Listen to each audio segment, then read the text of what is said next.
सऊदीया में पुराने तैयारों की बजरिया ट्रक मुंतकिली की तस्वीर सोशल मीडिया पर ट्रेंड क्यों कर रही हैं? आइए जानते हैं। अरब मीडिया के मुताबिक 3 पुराने बोइंग 77 तैयारे जद्दा से रियाज बजरिया सड़क मुंतकिल किए गए। ये तैयारे बजरिया ट्रक जद्दा से 1000 किलोमीटर का सफर 12 दिनों में तय करके रियाज पहुंचे। इस दौरान तैयारे जहां से भी गुजरे, मकामी लोगों ने वालेहाना इस्तकबाल किया और कौमी परचम, कहवे और रिवायती रक्स के साथ तैयारों का खैर मकदम किया। सऊदी शहरियों की जानिब से तैयारों की तस्वीर बड़ी तादाद में सोशल मीडिया प्लेटफॉर्म एक्स पर अपलोड की गईं और ये तस्वीर ट्रेंड करने लगी।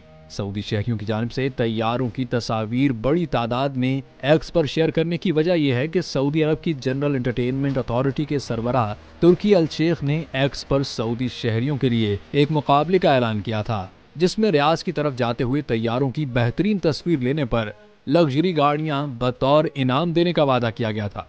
अरब मीडिया के मुताबिक इस मुकाबले के लिए 10 लग्जरी गाड़ियां इनाम में रखी गई थी। रिपोर्ट के मुताबिक ये तैयारे रियाज सीजन 2024 के बोलवार्ड रनवे अट्रैक्शन के नए एडिशन में इस्तेमाल होंगे। इन तैयारों को दुकानों और रेस्टोरेंट्स में तब्दील किया जाएगा।